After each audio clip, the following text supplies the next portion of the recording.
నిర్గమకాండము 3వ అధ్యాయము 9-10 వచనాలు చదవండి. ప్రార్థన చేసుకుందాము. స్తోత్రం దేవ పరిశుద్ధుడ మహోన్నతుడ, వాక్యంలోతుకు నడిపించి ఫలింపచేసి మీ పరిశుద్ధ ఆత్మతో నింపమని యేసు నామమున నడుచున్నాను తండ్రి. ఆమేన్. హల్లెలూయా, హల్లెలూయా. చూడండి, ఇక్కడ మరి నిర్గమకాండంలో 3వ అధ్యాయం 7వ వచనంలో ఏముందంట,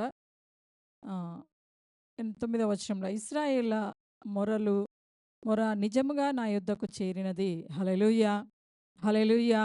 చూడండి, ఇక్కడ దేవుడు మాట్లాడుతూ ఉన్నాడు. ఎవరి మొర దేవుని యొద్దకు చేరిందంట? ఇశ్రాయేళ్ల మొర కదా కదా. ఇంకా అంతకు పైన 7వ వచనంలో చూస్తే ఏముందంటే, ఎవరి బాధను చూస్తూ ఉండంట? ఇశ్రాయేలు కదా. ఇశ్రాయేళ్ల బాధ. ఐగుప్తులో ఉన్నారు, వాళ్ళు బానిసత్వంలో ఉన్నారు. ఎంతో హింస, బాధ, వేదన కదా. ఫరో చేతి కింద ఉన్నారు కదా. వాళ్ళకు మొరపెట్టుకునే సమయం కూడా లేదు. కానీ దేవుడు వాళ్ళ ప్రార్థనలు వినడంట, వాళ్ళ మూలుగులు వినడంట. హల్లెలూయా. చూడండి, అక్కడ ఏమంటా ఉండంటే, విడిపించుట కాబట్టి ఐగుప్తుల చేతిలో నుండి వారిని విడిపించుటకును, ఆ దేశంలో నుండి విశాలమైన మంచి దేశమునకు అనగా కనానీయులకును, హిత్తీలకును, అమోరీలకును, పెరజ్జీలకును, హివ్వీలకును, ఎబూసీలకును నివాస స్థానమైన పాలు తేనెలు ప్రవహించే దేశమునకు వారిని నడిపించుటకు దిగి వచ్చి ఉన్నాను. హల్లెలూయా. దేవుడు ఎక్కడికి వచ్చిండండి? ఎక్కడికి వచ్చిండంట? ఆ పరలోకం నుంచి దేవుడు చెప్తా ఉండు, నేను దిగి వచ్చిన. ఎందుకొరకు వచ్చిండంట? ఐగుప్తుల చేతిలో నుండి వారిని విడిపించుటకును, ఆ దేశంలో నుండి విశాలమైన మంచి దేశమునకును అనగా కనానీయులకును, హిత్తీలకును. అక్కడున్న రకరకాల ప్రజలు ఉండరంట. ఇప్పుడు మనకు కూడా ఈ లోకంలో రకరకాల ఆరాధనలు ఉన్నాయి, రకరకాల మనస్తత్వాలు ఉన్నాయి, రకరకాల ప్రజలున్నాయి. అయినా దేవుడు మనల్ని ఏర్పాటు చేసుకొని మనని ఈ ప్రాంతంలో, ఈ దేశంలో మనం నిలబెట్టుకున్నాడు. హల్లెలూయా. కాబట్టి దేవుడు ఇశ్రాయేలు కొరకు వచ్చిండంట. నేను దిగి వచ్చి ఉన్నాను అంటుండు. హల్లెలూయా. దిగి వచ్చి మోషేతో మాట్లాడుతూ ఉన్నాడు.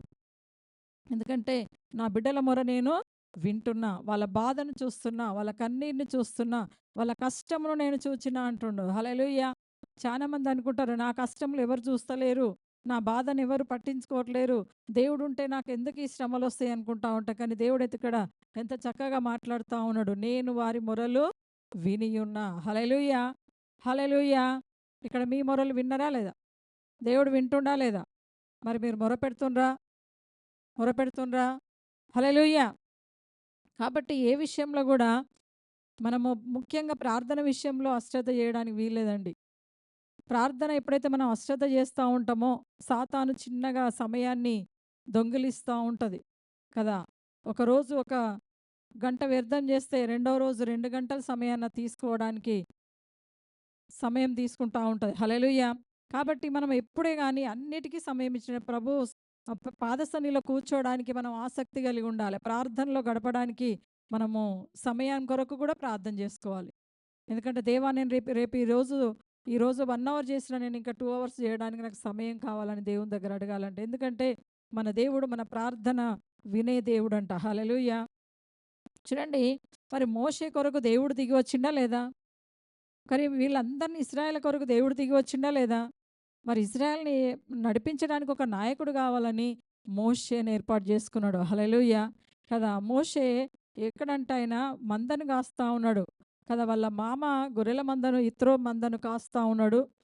కాస్తా ఉంటే ఆ మోషేతో దేవుడు మండుచున్న పొదలా కనిపిస్తూ ఉంటాడు. ఆయన అక్కడ దిగిండు. ఆ పొదలోకి పచ్చని పొద మండుతా ఉంది. ఆ పొదలోంచి మోషేని పిలుస్తా ఉన్నాడు. మోషే, మోషే అని పిలుస్తా ఉండంట. అని పిలిచాను. అందుకతడు చిత్తం ప్రభువా నేను కదా. వెంటనే చిత్తం ప్రభు అన్నాడు. అందుకాయన దగ్గరకు రావద్దు, నీ పాదముల నుండి నీ చెప్పులు విడుము, నీవు నిలిచి ఉన్న స్థలము పరిశుద్ధ ప్రదేశము నేను. హల్లెలూయా. చూడండి, దేవుని ప్రణాళిక ఎంత గొప్పదో. మనం కూడా దేవుడు పిలిస్తే వచ్చినమా, మనమే దేవుణ్ణి ఎన్నుకున్నామా? ప్రతి ఒక్కరి పట్ల కూడా దేవుని పిలుపు ఉందండి. హల్లెలూయా, హల్లెలూయా. నువ్వు ఏ పరిస్థితిలో ఉన్నవో, ఏ బాధలో ఉంటివో, ఏ స్థితిలో ఉంటివో, ప్రభు నిన్ను పిలిచిండు.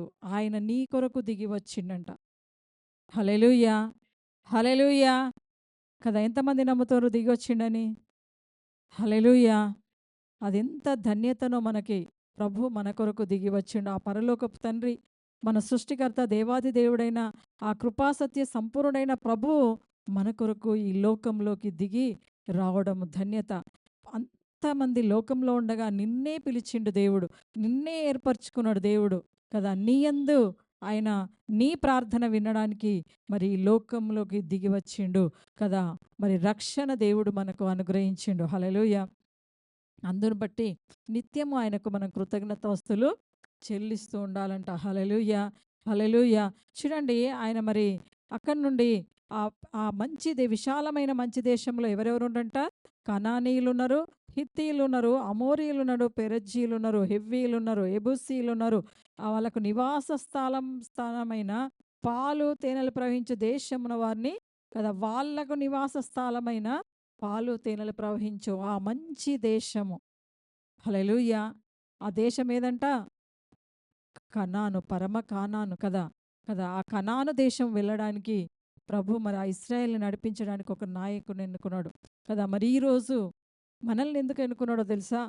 ప్రతి ఒక్కరం కూడా మన కుటుంబం కొరకు, మన సొంత దాని కొరకు కాదు గానీ, అనేకుల కొరకు మనం మాదిరిగా నిలబడాలని. ఆనాడు మోషేని ఎట్లయితే పిలిచిండో, దేవుడు నిన్ను ఎందుకు పిలిచిండంటే, ఆయన సువార్త ప్రకటించడానికి, ప్రార్థనలో నడిపించడానికి, ప్రార్థన చేయడానికే. హల్లెలూయా! హల్లెలూయా! కదా! చూడండి, ఆనాడు ఎస్తేర్‌ని గూడా దేవుడు ఎందుకు ఎన్నుకున్నాడు? ఆడ ఇశ్రాయేల్ అంతా ఏమైతా ఉండ్రు? నశించిపోతా ఉన్నారు.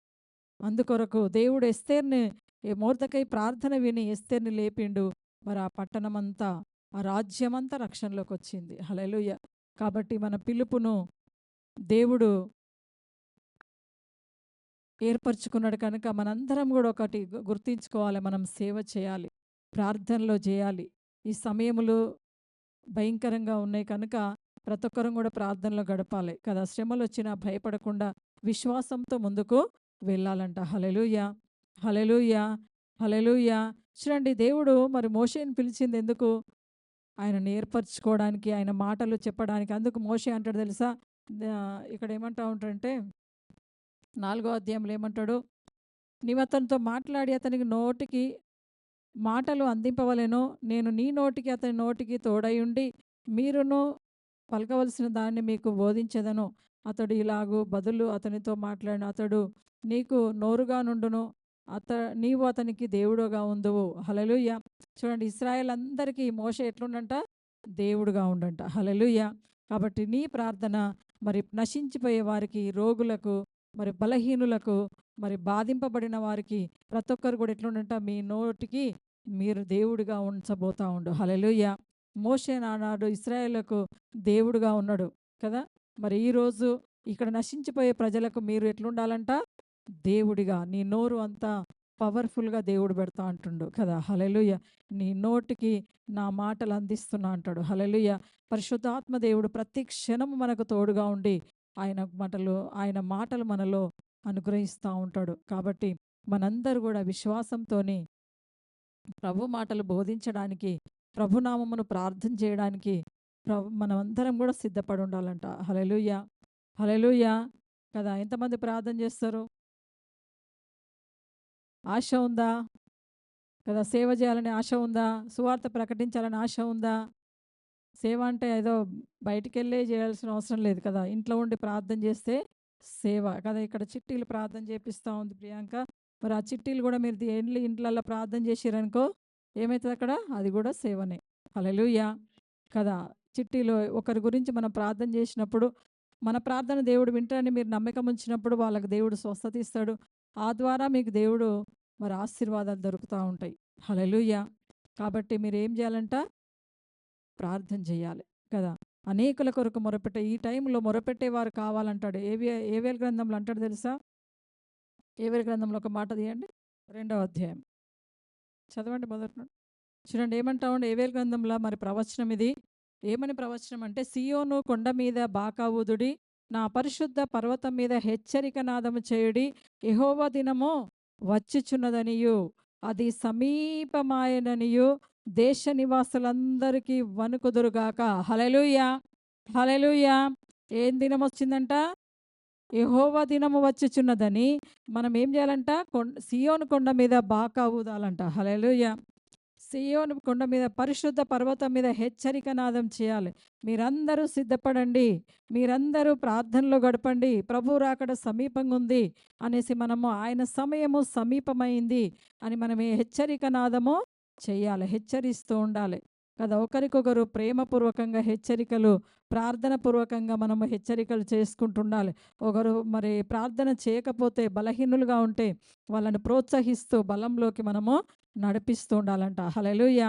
కాబట్టి ఈ దినములు ఎట్లా ఉంటాయి? ఈ దినం ఎట్లుందంట? ఆ దినము అంధకారమయమయ్యుండును. మహాంధకారము కమ్మును. హల్లెలూయా! ఈ దినములు ఎట్లాంటివి అంట? అంధకారమయమైన దినములంట. అదా యెషయా గ్రంథంలో 60లో కూడా చెప్తా ఉంటదంటే, మరి భూమిని చీకటి కమ్ముచున్నది. కటిక చీకటి జనముల మీద కమ్ముచున్నది. హల్లెలూయా! కాబట్టి ఆ చీకటి కమ్మే రోజులు ఇవంతా చీకటి.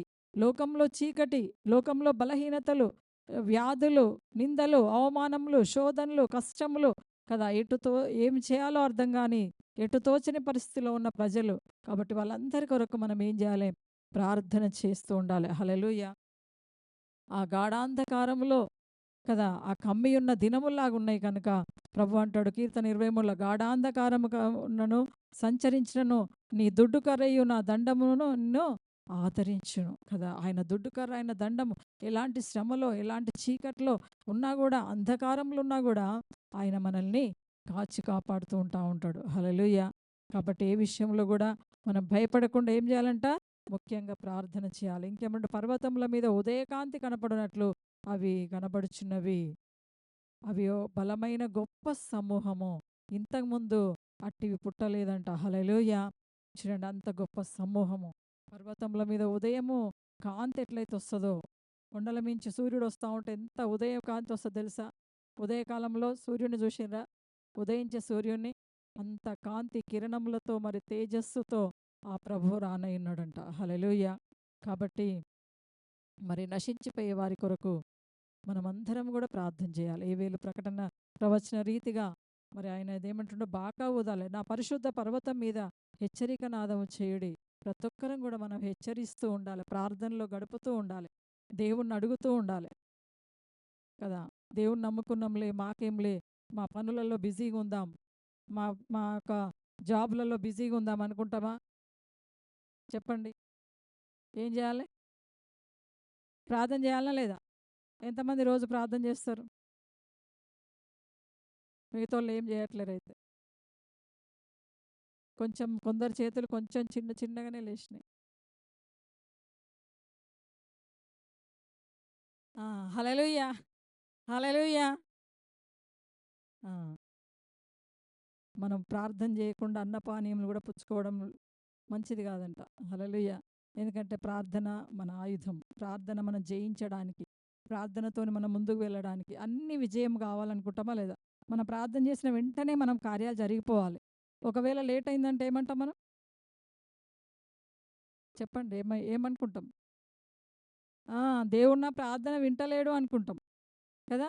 దేవుడు నా ప్రార్థన ఎందుకు వింటలేడు అనుకుంటాం. ఇంకోసారి ఇంకో డౌట్ వస్తే ఏమంటే అసలు ఉన్నాడా లేదా అనుకుంటాం లాస్ట్‌గా. హల్లెలూయా! ఉన్నాడా లేదా? ఉన్నాడా లేదా? ఉన్నప్పుడు మీ ప్రార్థన వింటాడని నమ్మకం ఉందా లేదా? కదా! ప్రార్థన విని కార్యం చేస్తాడని విశ్వాసం ఉందా లేదా? ఉన్నది కదా! ఉన్నప్పుడు ఏం చేయాలి? మనం ప్రార్థన చేయడానికి బద్ధకస్తులు కదా! కాబట్టి ప్రార్థన చేయండి. దేవుణ్ణి అడగండి. దేవుడు గొప్ప కార్యం చేస్తాడు. మోషేని ఎట్లయితే పిలిచిండో ప్రభు మనందరిని పిలిచిండు కదా! కదా! ఆయన పిలుపుని బట్టి మనం ఆయన కృతజ్ఞతాస్తులు చెల్లిస్తూ ఉండాలి కదా! మోషే ఎబ్రీలు రాసిన పత్రికలో మోసేని దేవుడు ఇంకో మాట అంటాడు తెలుసా? నా ఇల్లంతట్లో నమ్మకమైన వాడు అంటాడు. హల్లెలూయా!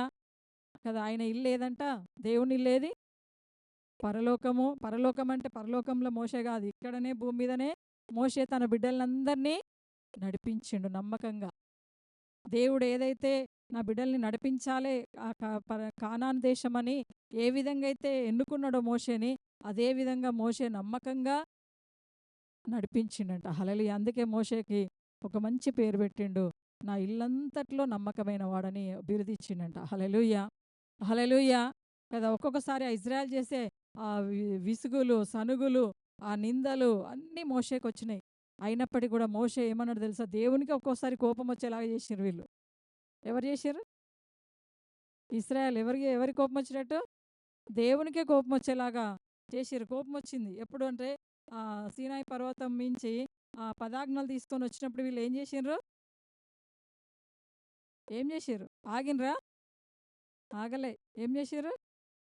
దూడని చేసుకొని అందరి చెవులయి, కమ్మలయి అన్నీ తీసి తీసి మాకొక దేవుడు కాలే, మోషే పోయిండు, పైనే వెళ్ళిపోయిండు, ఇంకాయన రాలే, వస్తాడో లేదో కూడా తెలియదు, ఉన్నాడో లేదో కూడా తెలియదని చెప్పేసి వీళ్ళందరూ ఒక ప్లాన్ చేసి అందరూ ఏం చేసిరంట, వాళ్ళకున్న బంగారం అంతా తీసి ఒలిసి ఒక ఆకారం చేసిరు. ఏం ఆకారం అది? దూడాకారం చేసుకొని ఇక ఆరాధిస్తూనే దాన్ని పెట్టుకొని ఎగురుకుంటా, దాన్ని బ్యాండులు పెట్టుకొని ఎగురుతారు కదా అట్లా. ఆ ఎగురుతా ఉండ్రు, ఆరాధిస్తారు. అప్పుడు మోషే పైనుంచి ఆ 2 పలకలు తీసుకొని దిగిండు. హల్లెలూయా! చూడండి ఎంత కష్టపడిండు. రాత్రింబగళ్ళు 40 రోజులు దేవునితో గడిపిండు మోషే. దేవుడు తన రాతి పలకల మీద తన వ్రేలుతో రాసిండు పదాజ్ఞలు. కానీ అవి తీసుకొచ్చేదాకా కూడా మనుషులకు ఓపికుండేనా? లేదు.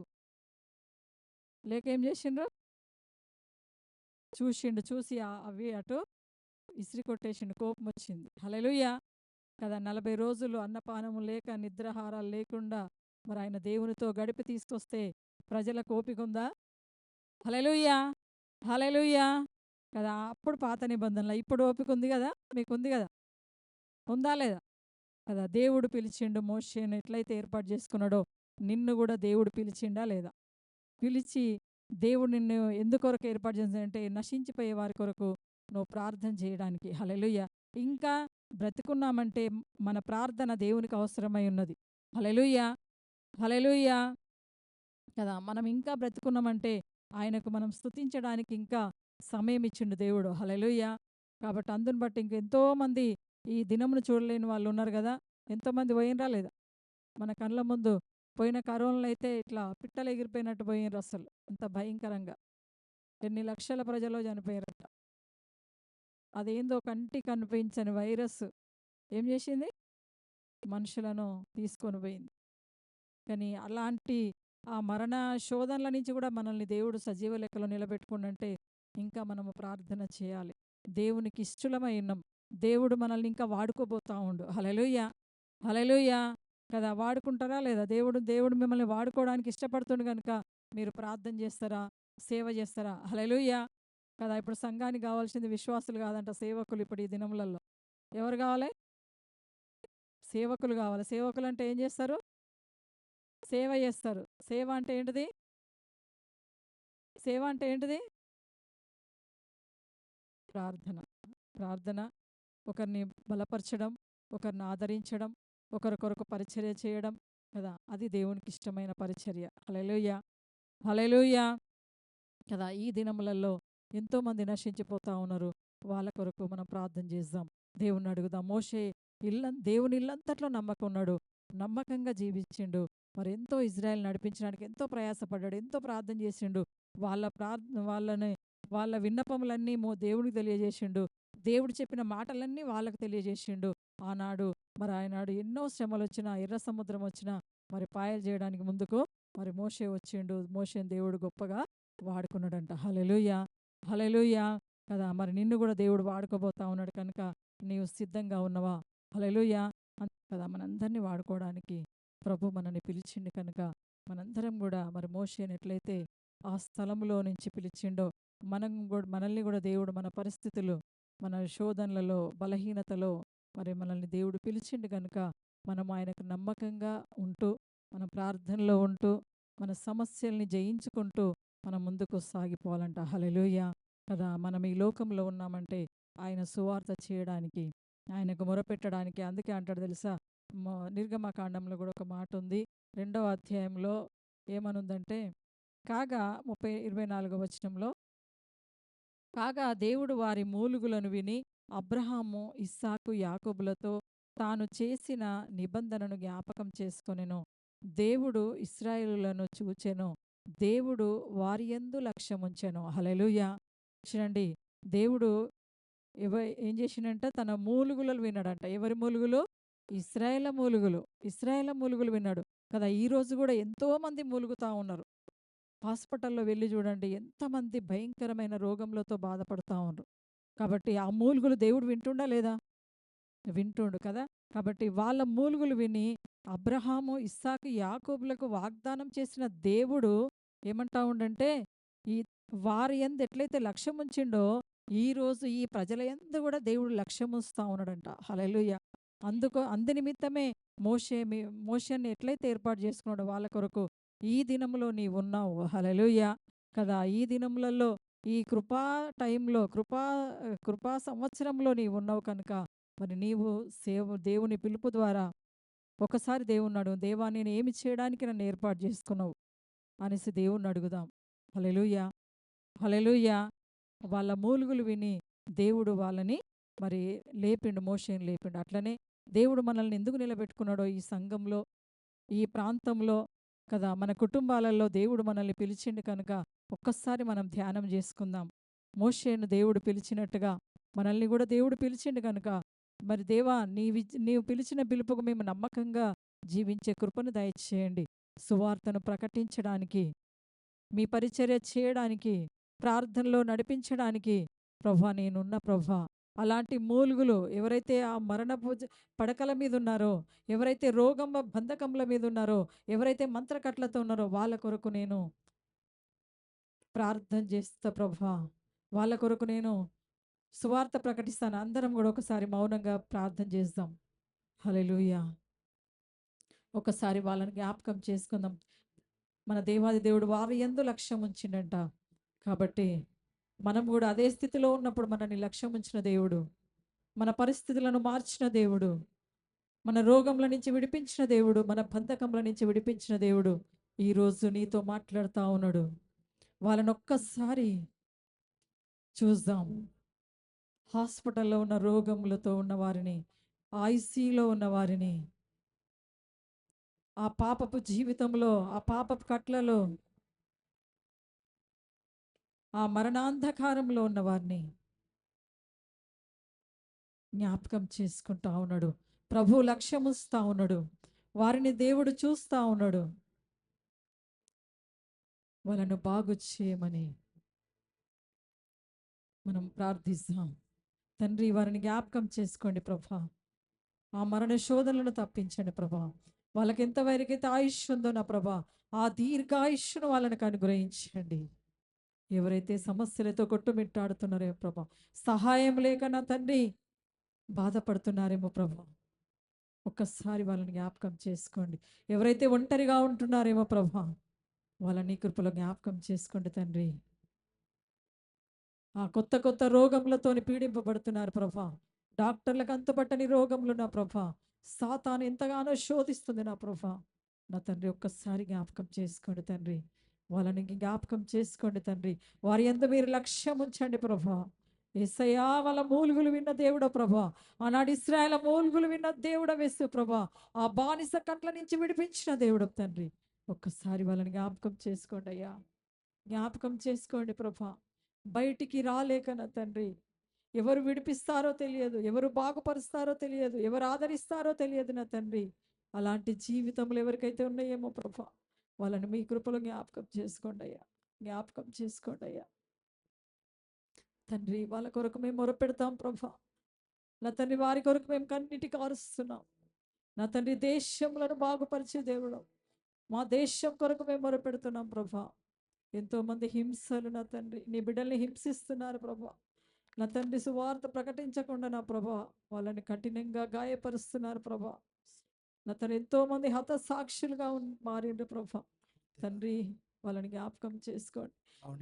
వారైతే ఏ ప్రాంతాల కొరకు అయితే నిలబడినరో నా ప్రభా, ఏ ప్రాంతాల కొరకు ప్రార్థన చేసిరో నా ప్రభా, ప్రాంతాల రక్షణలకు నడిపించండి తండ్రి. అయ్యా మీకు స్తోత్రములు తండ్రి, మీకు స్తోత్రములు. జీవాధిపతిన తండ్రి మీకు స్తోత్రములు ప్రభా. కృపాసత్య సంపూర్ణుడా మీకు స్తోత్రములు. నీ కృపలో జ్ఞాపకం చేసుకోండి అయ్యా, జ్ఞాపకం చేసుకోండి. Jesus thank you lord. ఆనాడు మోషేను పిలిచిన దేవుడు, ఇశ్రాయేలు కొరకు ఈరోజు మమ్మల్ని పిలిచిన దేవుడు. ఇక్కడ ఎంతో మంది ఉన్నాం ప్రభా, వాళ్ళని జ్ఞాపకం చేసుకొని వాళ్ళ సమస్యల నుంచి విడిపించండి. వాళ్ళ కుటుంబాలకు తోడైండండి ప్రభా. వాళ్ళు సేవ చేయాలి ప్రభా. వాళ్ళని దర్శించండి ప్రభా. ఆనాడు మండుచున్న పొదలోంచి మీరు మాట్లాడిన దేవుడు, నేనున్న వాడను అనువాడనని చెప్పిన దేవుడు యేసు ప్రభా. నా తండ్రి మీకు స్తోత్రములు. ఆనాడు యోనాను పంపిన దేవుడు, నినివే పట్టణం నశించిపోతుందని నా ప్రభా యోనాను పంపిన తండ్రి, ఆ పట్టణాన్ని రక్షించిన దేవుడు యేసు ప్రభా. తండ్రి మమ్మల్ని జ్ఞాపకం చేసుకోండి తండ్రి. మేము వెలుచున్న ప్రాంతాలను జ్ఞాపకం చేసుకోండి అయ్యా. మీకు స్తోత్రములు తండ్రి. ఒక్కసారి జ్ఞాపకం చేసుకోండి జీసస్. మనందరం కూడా ప్రార్థన చేద్దాం. Thank you Jesus. పరిశుద్ధుడా, నేనున్నాను ప్రభా, నన్ను వాడుకో. ఆనాడు యెషయాతో మాట్లాడిన దేవుడు యేసు ప్రభా, ఇర్మీయాతో మాట్లాడిన దేవుడు యేసు ప్రభా. మీరు పిలిచిన పిలుపు గొప్పది నా తండ్రి. ఆ పిలిపే లేకుంటే ప్రభా మేమేమైపోతుంటేమో ప్రభా. నా తండ్రి నీ సన్నిధిలో మమ్మల్ని నిలబెట్టుకున్న వందనాలు. కుటుంబ సమస్యల ద్వారా మనిషి శోధింపబడుతున్న వారిని జ్ఞాపకం చేసుకోండి ప్రభు. పిల్లల ద్వారా శోధింపబడుతున్న వారిని జ్ఞాపకం చేసుకోండి తండ్రి. భర్తల ద్వారా శోధింపబడుతున్న వారిని జ్ఞాపకం చేసుకోండి తండ్రి. అప్పుల ద్వారా శోధింపబడుతున్న వారిని జ్ఞాపకం చేసుకోండి తండ్రి. వాళ్ళని విడిపించండి, వాళ్ళని విడిపించండి ప్రభా. తండ్రి మీకు స్తోత్రములు. సేవ చేయాలని ఆశ ఉంది నా తండ్రి, కానీ ఆటంకాలు కొట్టివేయండి ప్రభా. అపవాది శక్తులను బంధించండి ప్రభా. తండ్రి మీకు స్తోత్రములు. ఆనాడు మోషేను పిలిచిన దేవుడు తండ్రి, నా తండ్రి మేము కూడా సిద్ధంగా ఉన్నాం సేవ చేయడానికి. మమ్మల్ని వాడుకో ప్రభా. యేసయ్యా మీకు స్తోత్రములు. హల్లెలూయా జీసస్. దేవుడు ప్రతి ఒక్కరిని దేవుడి పిలుపు ద్వారానే మనం ఈ లోకంలో ఇంకా జీవిస్తుంటున్నాం కనుక మనందరం కూడా ప్రార్థన చేసుకోవాలి. ప్రతిదినం కూడా ప్రభుకు నామంలో మరి ఆయనకు మొరపెడుతూ ఉండాలంట. అందుకే అంటాడు, దావీదు రాసిన కీర్తనలో ఏమంటాడంటే, అతడు నాకు మొరపెట్టగా నేను అతనికి ఉత్తరం ఇచ్చేదను, శ్రమలో నేను అతనికి తోడై ఉండేదను, అతన్ని విడిపించి గొప్ప చేసేదను, దీర్ఘాయువు చేత అతని తృప్తిపరిచేదను, నా రక్షణ అతనికి చూపించేదను. హల్లెలూయా. మరి ఇక్కడ ఎంతమంది అయితే మొరపెట్టడానికి సిద్ధంగా ఉన్నరో, మరి ప్రభు మీ పక్షంగా ఉండి మీకున్న శ్రమల నుంచి, మీకున్న బాధలు, ఇరుకులు, ఇబ్బందులు ఏవున్న దేవుడు విడిపించి మిమ్మల్ని గొప్ప చేయబోతా ఉన్నాడు. దీర్ఘాయువుతో దేవుడు తృప్తిపరచబోతా ఉన్నాడు. బలహీనతల నుంచి, బంధకాల నుంచి దేవుడు విడిపించి దీర్ఘాయువు దేవుడు మీకు అనుగ్రహించబోతా ఉన్నాడు. ఎవరైతే పాప బంధకాల్లో నశించిపోతుండ్రో ప్రభు వాళ్ళకి చెప్తా ఉన్నాడు ఏంటంటే, నా రక్షణ అతనికి చూపించదను. ప్రభు మనకు రక్షకుడు, అన్ని విషయంలో రక్షణ ఇచ్చి కాపాడి నడిపించేవాడు కనుక మనందరం కూడా మరి ఆయనకు మొరపెట్టడం నేర్చుకోవాలి కదా. ప్రతి ఒక్కరు కూడా ఆయన ప్రభు సన్నిధిలో మోకాళ్ళొంగి ప్రతిదినం కూడా మనము స్తుతులు అర్పణలు చెల్లిస్తూ అనేకుల కొరకు మనం మొరపెడుతూ ఉండాలంట. హల్లెలూయా, హల్లెలూయా. మరి మోషే పిలిచినందుకు ఇశ్రాయేలునందరినీ దేవుడు ఎన్నో శ్రమల నుంచి వాళ్ళని నడిపిస్తూ కానాను వెళ్ళే వరకు తోడైనాడు. కాబట్టి మనం కూడా మరి ఆ పరమ కానాను వెళ్ళే వారికి కూడా మనము ఈరోజు నుండి మనము సేవలో వాడబడాలి. అనేకుల కొరకు ప్రార్థన చేస్తూ ఉండాలంట. హల్లెలూయా, హల్లెలూయా. ఆనాడు మోషేను పిలిచిండు, ఈరోజు మిమ్మల్ని దేవుడు పిలిచి వాడుకోబోతా ఉన్నాడు. హల్లెలూయా, హల్లెలూయా. ఎంతమంది సిద్ధంగా ఉన్నారు? ఆయన మన యజమానుడు కదా. ఆయన నామములో మనం ముందుకు సాగిపోదాం. ఆనాడు ఇశ్రాయేలు ఎట్లయితే వెళ్ళినరో మరి ఆ శ్రమలో, అరణ్యములో, శోధనలో, కష్టాలు, నిందలు, అవమానములు ఎన్నో వచ్చినప్పటికీ మరి మోషేతో దేవుడు మాట్లాడి వాళ్ళకి కావలసిన దేవుడు ఎట్లయితే అందించిండో మీ ప్రార్థనలు విని దేవుడు వాళ్ళకందరికీ ప్రజల్ని విడిపించబోతా ఉన్నాడు. హల్లెలూయా, హల్లెలూయా, హల్లెలూయా కదా. ప్రార్థన చేస్తారా? చేస్తారా? మోషేలాగా దేవుడు మిమ్మల్ని వాడుకోబోతా ఉన్నాడు. ఆ నశించిపోయే వరకు దేవుడు మిమ్మల్ని లేపబోతా ఉన్నాడు. మీ ప్రార్థనలు దేవుడు విని దేవుడు విజయం ఇవ్వబోతా ఉన్నాడు. హల్లెలూయా కదా. అంతకుముందు ఆ నశించిపోతున్న మూలుగులు దేవుడు వింటున్నాడంట. వారి యందు దేవుడు లక్ష్యం ఉంచుతా ఉన్నాడు కనుక నీవు ఈ టైంలో నీవు ఉన్న కనుక వారి కొరకు నువ్వు మొరపెట్టాలి. దేవుణ్ణి అడగాలి, దేవుడు వాళ్ళని విడిపిస్తాడు. వాళ్ళకి దీర్ఘాయువు అనుగ్రహిస్తా అంటుండు. వాళ్ళని విడిపించి గొప్ప చేస్తా అంటుండు. హల్లెలూయా, హల్లెలూయా. మనందరం సిద్ధంగా ఉందామా? మోషేలాగా వాడబడదామా? నాకెందుకక్క, నా పనులు నాకున్నాయి, నాకు అసలు తినడానికే తీరదంటావా? ఏమంటారు చెప్పండి? ఎంతమంది వాడబడదామని సిద్ధంగా ఉంటారు? నాకు సేవ రాదు కదా చాలా మంది అనుకుంటారు. మోషే కూడా అదే అన్నాడు దేవుడు పిలిచినప్పుడు, నాకు మాట మాంద్యం గలవాడను, నాకు మాటలు రావు. చెప్పిండట దేవుడికి. ఆయన దేవుడు ఊరుకుండా, నువ్వేం మాట్లాడకు, నువ్వు పోయి నిలబడు, నా మాటలు నీ నోట్లో పెట్టి నేను వాడుకుంటా అంటాడు. హల్లెలూయా, హల్లెలూయా. కదా, పాట రాదనుకుంటారు కదా, పాట రాని నా నోటికి పాట ఇచ్చిన అని పాడతాడు దైవజనుడు. హల్లెలూయా. కదా, మనకు పాటలు రానవసరం లేదు, పెద్ద సింగర్స్ కానవసరం లేదు, కానీ హృదయపూర్వకంగా దేవుణ్ణి ఆరాధిస్తే చాలు, దేవుని స్తుతిస్తే ఆయన ఘనపరిస్తే చాలు, దేవుడు అక్కడ దిగి మీ ప్రార్థనలు వినడానికి సిద్ధంగా ఉండు. హల్లెలూయా. కదా, ప్రార్థిస్తారా, పాట పాడతారా, పాట రాదంటారా? హల్లెలూయా, హల్లెలూయా. కదా, దేవుడికి కావాల్సింది ప్రార్థించేవారు కదా, దేవుడికి కావాల్సింది ఆయన పిలుపు విని నమ్మకంగా జీవించి ఈ లోకంలో ఆయన పరమకాణాన్ని వెళ్ళే వరకు కూడా ప్రభు మార్గంలో మనం నడిపించేలాగా, అనేకులు నడిపించేలాగా కదా. ఎందుకంటే నశించిపోయే ఆత్మలు ఎన్నో కోట్లు కోట్లుగా ఉన్నాయి. వారి కొరకు దేవుణ్ణి నిలబెట్టబోతా ఉండు, మరి వాడుకోబోతా ఉండు. ప్రార్థన చేద్దాం, దేవుణ్ణి అడుగుదాం. దేవుడు మాటలు దీవించును గాక.